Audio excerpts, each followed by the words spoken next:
Well, good day, ladies and gentlemen, wherever you are in the world. My name's Dermot Davitt. I'm president at the Moodie Davitt Report, and it's my pleasure to welcome you to this special webinar in partnership with customer insights agency Beyond.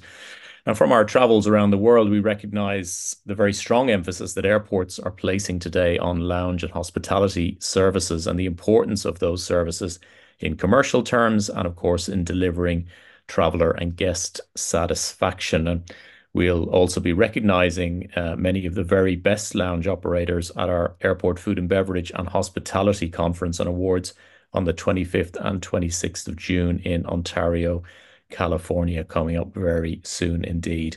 Now, today we're going to discuss the recently released Lounge Experience Report from Beyond, which offers many valuable insights into how guests view the lounge experience at European airports in particular. We're going to talk about how the highest rated airport lounges in Europe compare across various pillars of customer expectation. We'll hear about Beyond's social promoter score and what it means for measuring the voice of the customer, as well as numerous other insights and takeaways over the next 30 minutes or so. And taking us through the report and explaining it, which is, as I mentioned, available at discounted rates via the Moodie Davitt Report, I'm delighted to welcome Simon Nauroz, who is General Manager at Beyond and a highly experienced travel tech leader. And he's also joined by his colleague Pal Klimaj, another key figure at Beyond, who leads product management. And we're delighted to have them both with us today. Now, if you have any comments or questions, please drop them into the chat function that you see on the bottom of your screens. And if time allows, a little bit later on, we'll get to those before we aim to close in around 30 minutes or so. So, Simon, I believe you're going to take it away, and the floor is yours to begin. Lovely. Thank you, Dermot. And again, a great pleasure to be here this morning with all the viewers that are joining us. As you mentioned, we launched the Lounge Experience Report a little while ago. It's actually our second report that we've launched. We did another one the previous year. So we're building a nice rhythm to giving an insight into what passengers experience and then how they interpret those experiences and how they value them, how they judge them. Um, this report focuses on Europe. We went and looked at just over 300 lounges across Europe. And in doing that, we pulled about 50,000 data points. So these are 50,000 pieces of experience that we were able to pull together. And it's great to have Pal with us this morning, who actually was the author of the report and effectively helped us kind of pull together all the various insights that we were able to capture. So without further ado, because I know we've got a lot of exciting stuff to cover today, I'm going to welcome Pal, first of all.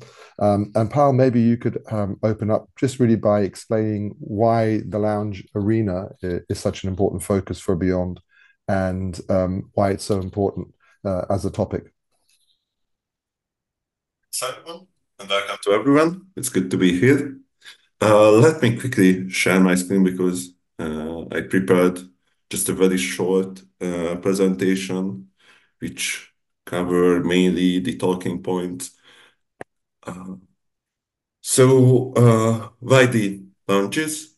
First of all, as it's common thing in the advisory industry, we got an opportunity to our connections and partnerships within the air travel industry, as Beyond has a lot of experience in the air travel industry, especially in the technical side of the air travel industry, as we have participated in several development projects for different airlines, airport, and airport lounges. And this is where the initial idea came from. And what we see in the airport lounge industry, that we couldn't find any metric system or benchmarking system which focuses on the sentiment of the visitors, passengers, how they feel about the different products and services that provided by the airport lounges. And we also see a gap in the data sharing because the airport lounges is a really unique part of the end-to-end travel experience. So if we talk about a simple air travel user journey, obviously it starts from getting to the airport, to the check-in process, security, and there are some optional steps like going into the duty-free or go for looking for some food and beverage options in the restaurant area. And this is where the airport lunches is also an optional part of the user journey. And obviously after the rest of the steps, potentially with the airline processes. And this is why it's unique and it has a interesting part of this in this ecosystem of the air travel, because it's different from a hotel where you can focus on sales and marketing and drive many people to come to your hotel. But here, the drivers, the drivers are basically the airlines and the travels, and you try to pull as many passengers as you can through your partnership programs and to your different discounts and offer to spend their time in your airport lounge. And obviously it's a bit a shared passengers, because obviously the restaurant, the duty frees, and most of the time airport provide different services, activities for the passengers to spend their time with those services. And this is why it's interesting that the data sharing would be very beneficial for each of these players in the Altaver ecosystem. But obviously, it's not a traditional thing that companies most of the time do, that they share their data about their customers. And this is where we found out that the reviews and feedback on the different review and social media platforms can be a really beneficial data source for us to do this sentiment-based customer experience report. And then Wonderful. Simon, yeah, sorry. That's interesting. So if I understand correctly, we're seeing quite a lot of movement and changes in the lounge space. A lounge obviously now is a rest area. It's an area for food and drink, and then also in preparation for the journey ahead. So obviously very topical, getting a lot of attention and a lot of interest both from users and from the airport operators themselves. Can you tell us a little bit about the methodology maybe behind the report? Because you've used the word sentiment a couple of times. Yes. And social promoter score as new aspects to gaining customer data. Do you want to expand on that a little bit? Yes.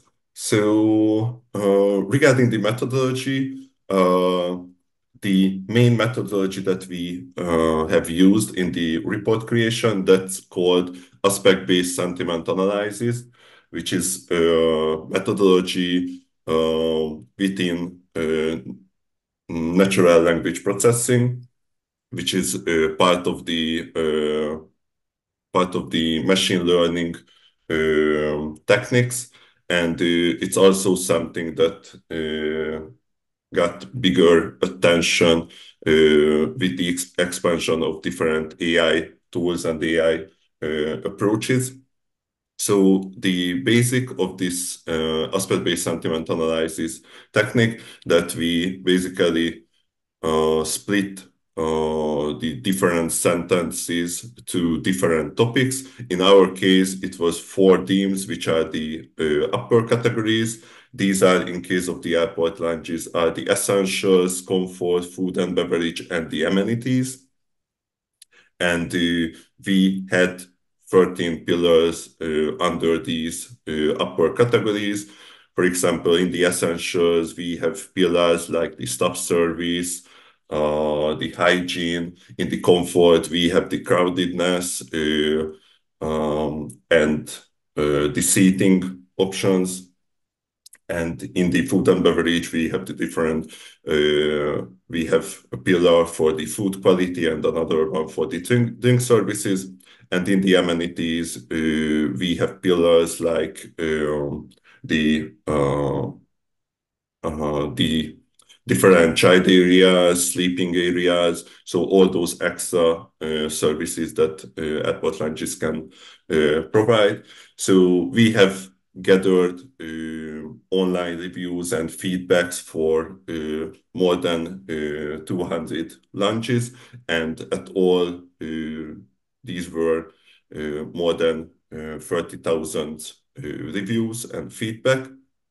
And this is where I would go back to that this is our second report in this topic in the airport lounge area. And the first one, that was a combined report. Around that time, we didn't just focus on the online reviews and feedback. We also expanded it with online surveys and deep interviews. And as part of the first report, we realized that the value in the online reviews and feedback and the results in line with the results of the surveys and the interviews. A bit later, I will cover some of these matches between the results of the surveys and the interviews. But this is where we realize that there's a big potential in listening to these reviews and feedbacks and analyze them. But as I mentioned, as it's a natural language processing, and if we have a large volume of data, large volume of feedback and reviews, it's really hard and effort heavy to read those one by one. So this is where different AI and machine learning techniques can help us with this Wonderful. task. Wonderful. And it's exciting now, pal, because you're talking a little bit about social aspects and obviously listening to social channels around getting that feedback. Do you want to expand as to how the social aspect fits in with the more traditional measurement of NPS or Net Promoter Score? Yes. So as part of this report, we also introduced a new metric, which called the social promoter score, which is a similar metric to the NPS, to the Net Promoter Score, and other metrics that are around the customer experience and around how they feel or what is the likeliness of promoting that specific service or product. So, for example, the CS80 is also a good metric for this purpose. And with the SPS, basically, we calculate this metric on an overall level. So the whole review, how that specific person feels about what is his or her feeling about the overall experience, including all the services and products that are mentioned in the review. And we also calculate the social promoter score on the topic level. So how that person felt about the staff service, how that person felt about the crowdedness of the lounge. And so comparing it to the MPS, which is the more traditional way of doing it, with the MPS, a common issue that a lot of industry leaders highlighted, that the MPS is not obvious for everyone how it works. So those who are familiar with this, it's a scale from 0 to 10, and the promoters are from 0 to 6. The 7 and the 8 is the neutral ones, and only the 9 and the 10, which are the real promoters. But if we check some forums, we can see that people are not sure about how these surveys are analyzed at the end. And a lot of people think that around the 5, that is the neutral area. And for example, up from 7 or up from 7 is the promoter area. So it can cause some mismatch between the person who put their answers into the NPS survey and between the survey analyzers. And another aspect where the SPS and the NPS is different, that as our report and our technique is based on purely publicly available online data, which are the reviews and the feedback. This is why it's possible to compare the SPS scores even on an overall level, on a topic level, between the different players of that industry. So it can also be used for competitor analysis, which is not in the case with the NPS survey, because it's also go back to the topic of data sharing, that companies prefer to keep their NPS scores to themselves. Wonderful. Okay. So just for me to understand and maybe summarize then, so social promoter score is good that it gives you more input, basically, more data, whereas NPS perhaps is a very simplistic formula, and necessary and needed, but perhaps it can be complemented by social promoter score. And I think the other important thing I heard you say was the social promoter score allows you to look at your competitors. So for the first time, you can actually hear what customers and passengers are saying about some of your competitors if you're a lounge operator, for example, which obviously NPS wouldn't allow you to do. I think if I was a lounge operator, the other interesting thing for me would be social. The social promoter score also gives me perhaps more focused areas that I could be looking at for improvement or perhaps for innovation. It gives me a little bit more actionable insight as opposed to an NPS, which just tells me perhaps things aren't working very well or they are working very well, conversely. So the social promoter score perhaps is a little bit more insightful, a little bit more action orientated. And if I was an operator of a lounge, it would allow me to really kind of focus my attention on those areas that perhaps need addressing. Again, either because maybe they're broken or because there's room for innovation. Okay, so you've explained to us around the importance of lounges and the shifting landscape and what's happening there. You've explained to us the science and the method behind the research and the 30,000 visitors and the 50,000 data points and etc. What I'd really be interested now, because it sounds like we're getting to the exciting bit, is having looked over this report and obviously lived with it for a number of months, what were the most interesting insights or perhaps things that surprised you, pal, in relation to how customers and passengers feel about the use of airport lounges? So, let's say the biggest surprise for me and for the team was that there is a common belief regarding social media and the different review platforms, that the users, the people, mainly use these platforms to express their complaints and their negative feelings about different products and services. And this is why it was really interesting when we checked the most frequently mentioned topics, that those topics, obviously the SPS score, so these were mainly praised topics, but also from a general overview, these topics are rather for praising those services and product rather than complaining about. So, for example, the crowdedness, which is a common topic for explaining that the lounge was very crowded, instead of saying that there was almost no people in the lounge. So these topics were the staff service, food quality and service, and ambience. So these topics were mainly included with positive reviews and feedback and a lot of gain points. And those topics which are mainly targeted for collecting the negative feelings like crowdedness, denied accesses to the lounges, those were lower in the ranking.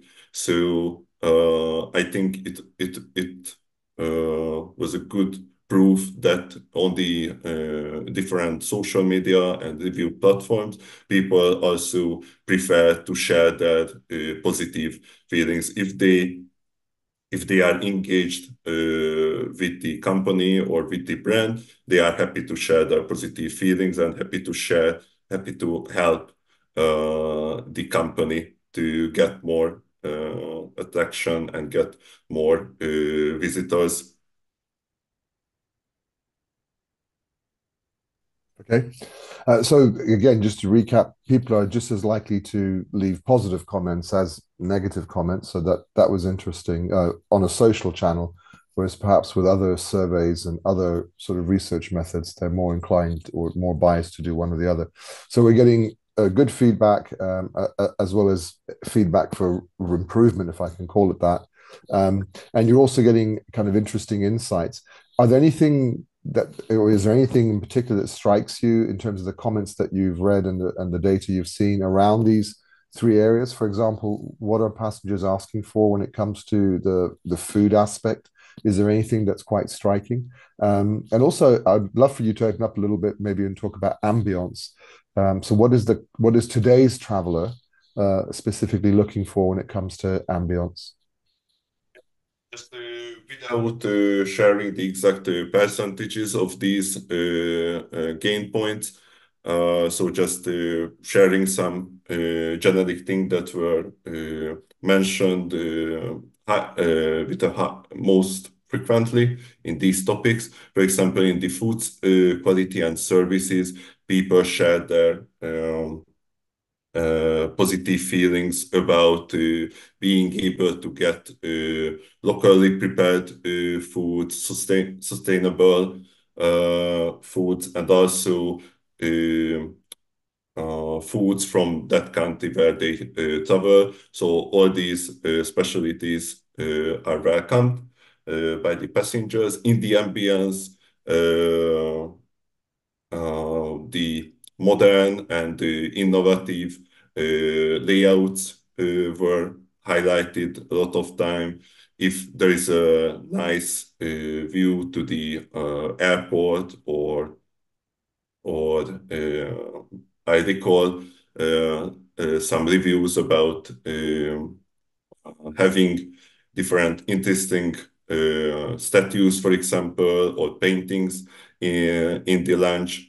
So everything then can express that it's a peaceful and nice place to spend some time in quiet, apart from the crowdedness of the airport and yeah, basically. Okay, so that's interesting. So again, just to recap, I mean, food obviously scores very highly. It's a comfort thing as much as anything else, and people are looking for fresh, sustainable type food, and healthy food. It sounds like, but with a perhaps also a focus on the locality of the lounge and the ambience. People are, I think, kind of getting a sense of a home from home.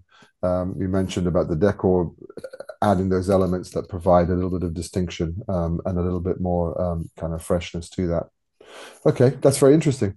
I appreciate that we're getting close to the end of the webinar, but I would also love to hear, Pal, if you have any thoughts. We've spoken quite a lot this morning about sentiment.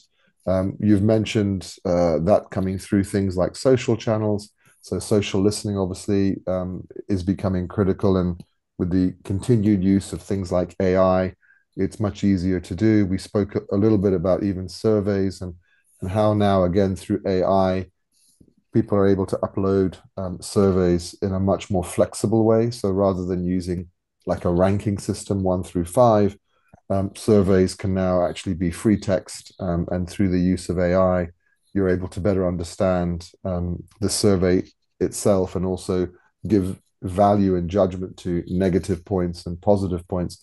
Could you just maybe look ahead? Let's say 3, 5 years from today, based on the technologies that you see, where do you think sentiment analysis is going? What sort of things might we expect in the next 3 to 5 years? Yes. One thing that I would highlight with these solutions, with the social listening tools and different approaches that listen to social media platforms and review platforms, that with these solutions we can make the voice of customer complete. Because, for example, if we talk about an airport lounge, which is interesting, that you as an airport lounge operator, you will never get the feedback from a passenger who got denied access at the airport lounge in your NPS survey, because obviously you will get the data, potentially the email address of that person, if that person got accessed, got entered to the airport lounge. So it's interesting, and it's also make us think that there will be more negative feelings on the review platforms and social media, because the rejected people will have the ability to add their negative feelings about got rejected because the airport lounge was on full or similar things. But as I mentioned, the balance between the positive and negative feelings in a line with other tools like surveys and interviews. It's another benefit to with the social listening, we can make the voice of customer complete and listen to even those people who left out from the NPS survey. And so regarding the future of sentiment data, as you mentioned and I mentioned it earlier, the AI and the hype around the AI can be a really good driver for this, because now these solutions, the different AI solutions, it's much easier to use, and these are almost accessible for everyone now. And this way, the textual analysis, what we could use as part of this report, that was just the beginning, but in the future, and these techniques are already used at some areas and industries, like the voice recognition, then analyzing the sentiment based on the voice, the face recognition, and also use it for analyzing the sentiment. So, for example, the face recognition can be a really good tool to measure, to analyze the sentiment of a promoter. For example, if an airport lounge or any other company prefer to work with influencers on different platforms, like different social media platforms, and we can talk about, in this case, video-based social media platform, then face recognition can help to analyze how that influencer felt about our company, our product, our brand, our services, and which will be also really important in the future, as the current way how companies most of the time does the voice of customer related researches, that it's now an on-demand scheduled thing. For example, quarterly, half-yearly, yearly, they do a report or a research with some interviews, and it will help only act after the negative experience happened. So maybe somebody in the first quarter had a very bad experience because, for example, the airport lounge was under renovation and the communication wasn't clean enough about what are the other options. If they have access to that airport lounge, and with these tools, it can be improved, and we can make it a continuous monitoring, a continuous listening. So we will be able to act much faster than with these scheduled and on-demand researches and reports. Wonderful. Okay. So again, the key takeaways are we go from period reporting to near real time, possibly real time reporting. And it sounds like whereas today we're doing a lot of listening, primarily to social channels, we're also going to be doing a lot of looking, because you mentioned things like facial recognition technology, being able to perhaps read emotions as people enter lounges and leave lounges. So those two things obviously are going to really open up our understanding of the customer experience. Okay, I think we're pretty much coming to the end of the webinar. First of all, Pal, thank you for sharing those insights. As I said, we covered today the kind of the science behind the report, the relevance to the lounge sector and industry, which is going through huge amounts of change. As you mentioned, the report is really based on customer sentiment, so a much wider pool of data where customers can use their own language to explain their experiences and provide value and judgment to those experiences. The report obviously is available. So we hope you will reach out. As Dermot mentioned, it takes you through the 300 or so airports across Europe, across the different categories of lounges. And as I said, there's about 50,000 data points and about 30,000 reviews that are sitting in there. It'll give you a really interesting insight to some of the things that Pal's touched upon today. We gave you a quick overview in terms of things like ambience, food and beverage, staff and friendliness, but the report itself goes into more detail around each of those and gives you a very solid, specific measurement. So I hope you will enjoy the report in due course. Dermot, maybe if I could hand back to you. Yeah, sure. Thanks a lot, Simon, and thanks to Pal as well for the insights. Just to keep you maybe for 1 or 2 minutes longer, I know people are going to be signing off shortly because we build it as 30 minutes.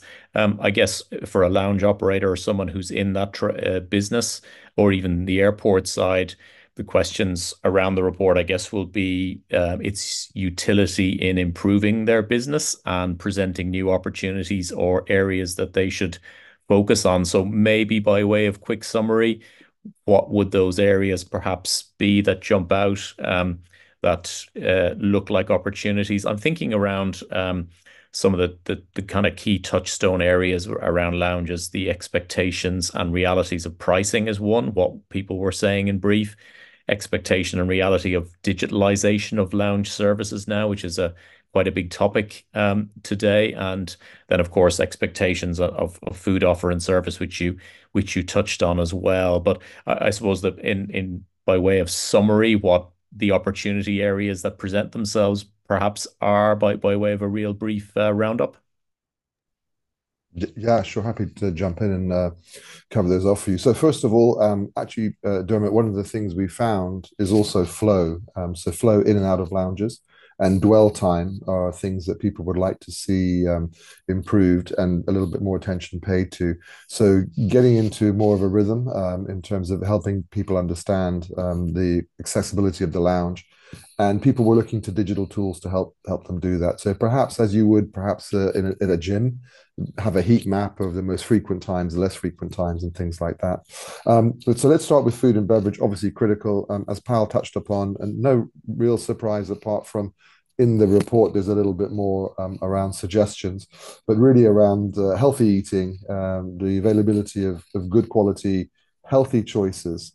People still want to snack, but they want to snack on healthy things. So it was interesting that the desire to effectively indulge and treat yourself is still there, but they do want to be given slightly healthier choices and healthier options to do that. So applying a little bit more imagination. So health isn't necessarily a salad. It's something a little bit more luxurious, but it's still something that's nutritious. So that was one area that kind of did strike out quite well. Pal also touched upon another thing, which is in certain lounges, depending if it's an airline lounge, for example, people are also keen to see what they considered a home dish. So this would be the country perhaps they're traveling to or the country that the airline is originally based from. So that sense of home kind of came out a little bit. As you said, blended, what we call hybrid experiences, very, very high on the agenda. This is how do you blend digital and physical. So people are looking to iPhones, smartphones to effectively extend the lounge experience. And this could be through information, through entry was another big thing that came out. Can we automate the entry process? People did speak about standing in lines to get into a lounge. There were some specific comments around paper-based systems still being used extensively in what we would consider primary airport lounges. So some of the biggest hubs in the world using paper-based systems. And can that not be automated? And also, can you not know more about me before I arrive in the lounge? So that was a kind of another big area that came out that we saw. So I think there's some very specific recommendations around both those areas. Yeah, and interesting, one big topic. I know we're going to talk about it when we come to our airport food and beverage and hospitality event in Ontario is around the role of um, teams in store, in restaurant, in lounge as well. And clearly, staffing has been such a huge issue since COVID for the industry at a worldwide level, and lounges are no different in that regard. Has that been a topic that fed into the service delivery and staff element that Pal touched upon as well? Yeah, a little bit there again, and it's an interesting, and I hope people are able to access the report because it's a little bit more in there, but it does talk about a couple of areas. So first of all, Dermot, there is this recognition of the staffing issue overall, and there's also an inclination to be more self-serve in certain lounges. So give Mm. me quick, easy options to access drinks and food, and I'll actually do it myself. This goes back to the digital augmentation. Maybe perhaps also let me know what's available beforehand so I can make those choices and decisions on my way to the airport and look what I can do in the lounge. So that did come out. There were some comments also around staffing levels overall and the need and desire to perhaps address those. Okay, fantastic. Well, look, as you say, there's a lot more in the report itself, and anyone who's taken part with us today will receive a follow-up note from our research director, Jess Allerton, who will talk to you about the opportunity to obviously purchase the report, and as I said, at discounted rates via the Moodie Davitt Report. Many thanks, Simon, and also Pal, for those great insights into the lounge experience report from beyond. You know, we've spoken about often how the lounge experience has now become really one of the defining features of guest satisfaction at airports today, as well as a key commercial driver. And we look forward to other reports from beyond on this important space as they emerge as well. So many thanks again, Simon and Pal, and the whole team at Beyond who've helped us put this webinar together. And we look forward to bringing you much more on further reports in the future. For now, we thank you, our guests, for your interest as ever, and we wish you a great day. So thank you and good day.